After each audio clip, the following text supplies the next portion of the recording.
अगर किसी बस में या टू व्हीलर या फोर व्हीलर में कोई भी यातायात नियमों का उल्लंघन करता है तो उसके खिलाफ कड़ी कार्रवाई होती है। आजकल आपने देखा होगा जगह जगह पर ट्रैफिक पुलिस के नाके लगते हैं और आपका बचकर निकलना बेहद मुश्किल होता है। जहां तक कि ट्रैफिक पुलिस की तरफ से अवेयरनेस कैंप चल रहे हैं और सोशल मीडिया पर भी कहा जाता है, लिखा जाता है कि आप नियमों का उल्लंघन ना करें, नहीं तो आपके खिलाफ कड़ी कार्रवाई होगी और होगी भी। लेकिन आपको ये आप जो विजुअल देख रहे हैं ये राजौरी डिस्ट्रिक्ट के हमारे पास आए हैं और आप देख सकते हैं क्या वाकई में ही आपको लग रहा है कि ऐसी कार्रवाई हो रही है, क्योंकि आप देखिए ये एक स्कूली वैन है और इसमें स्कूल के बच्चे बैठे हैं। आप ये तस्वीरें साफ तौर पर थोड़ा ध्यान से देखिए कि किस तरीके से बच्चे जो है वो एक के ऊपर एक बैठे हुए हैं और उन्हें सांस लेने में भी दिक्कत आ रही होगी, ये आप बिल्कुल यकीन करिए। क्योंकि आप देख सकते हैं किस तरीके से कि बच्चे जो है वो बैठे हुए हैं, यानी कि अपनी कैपेसिटी से ज्यादा बच्चे इस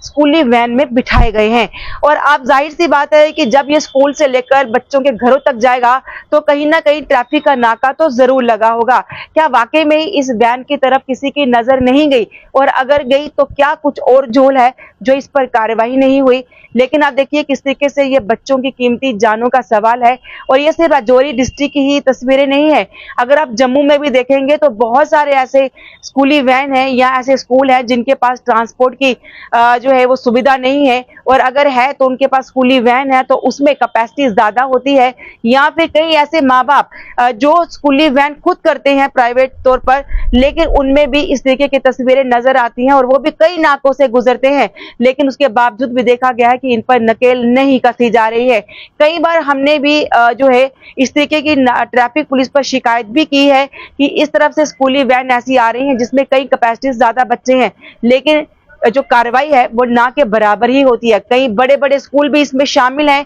जिसमें ट्रांसपोर्ट को लेकर जो है वो कई तरह की जो सुविधाएं दी जानी चाहिए वो उपलब्ध नहीं होती। हालांकि कई स्कूल ऐसे भी हैं जहां पर अभी भी ट्रांसपोर्ट जो बसेस होती हैं उसमें अभी तक सीसीटीवी कैमरे नहीं लगे हैं, और हमने देखा है कई बार उसमें भी कार्रवाई हो रही है और नित नए नियम या नित नए कदम उठाए जा रहे हैं। लेकिन उसके बावजूद भी आखिरकार क्या ऐसी वजह है कि ये तस्वीरें जो है वो सामने आ रही हैं, क्योंकि ये स्कूली बच्चे ही नहीं मासूम बच्चे हैं जिनकी जान की कीमत है। और आप देखिए किस तरीके से जान हथेली पर लेकर इन बच्चों को जो है वैन में बिठाया गया है। क्या वाकई में इस तरीके की तस्वीरें नजर आनी चाहिए, खासकर के स्कूली बच्चों के लिए, छोटे छोटे बच्चे हैं और पेरेंट्स के लिए भी ये बड़ी एक कह सकते हैं कि चिंता की बात है कि उन्हें भी देखना चाहिए कि जिन वैन वालों को या जिन ट्रांसपोर्ट के लिए जो है वो बड़ी रकम देते हैं स्कूल वालों को, क्या उनके बच्चे सेफ हैं या फिर नहीं।